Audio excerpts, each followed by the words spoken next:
Cuba agrees to host Chinese spy base that would allow Beijing to intercept U.S. communications, report. This post received a score of 24,000, with an upvote ratio of 91%. Here are the top comments in response to this article.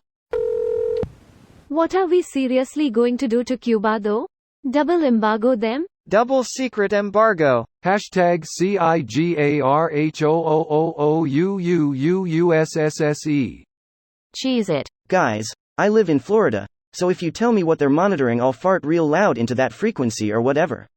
I don't actually know how monitoring works. This comment would be really confusing if you didn't start it off with, I live in Florida, so thanks for that explanation. Florida man farts at Cuba, jams Chinese spy monitoring, prevents global crisis.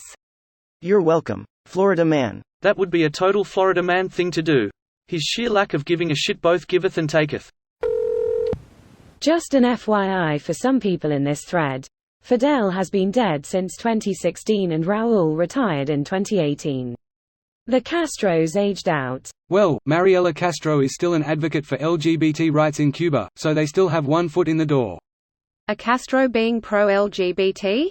Now I've seen it all. Edit, to whoever called me an uneducated right-winger, that's cute. Since it is Pride Month, you should make yourself aware of just how much of a fucking shithole Cuba was for homosexuals during Castro's reign before making such brain-dead comments. The liberalization towards LGBT took place during both Castro's tenures. Raúl has publicly said he supports his daughter in her advocacy. Cuba, among other things, ended its "don't ask, don't tell" policy before the USA even started it, effectively allowing LGBT to serve openly in the military before, while the USA still had a total ban, and superiors were allowed to investigate members' sexual tendencies. During Fidel's tenure, who apologized for not moving to end discrimination in Cuban society earlier.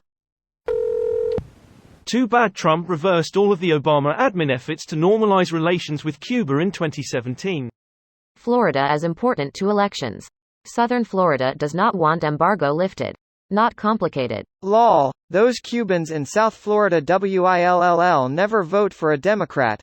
I hate to generalize, but when you see their voting patterns compared to other similar demographics, they lean very heavily right. Well, I'd say 70% of them are very heavily right, and 30% see the problems and sheer hypocrisy. Take for example wet foot, dry foot policy. They loved that because it was for Cubans specifically. Mind you, it's basically a shortcut to a green card.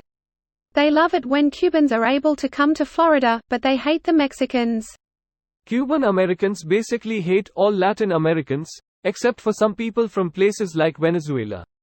Even then, they probably still think they're better than them. Lol. This video was automatically created by Reddit to speech. The article and comments in this video were selected from Reddit according to their upvotes, and any paraphrasing was performed by smmry.com, without any human intervention.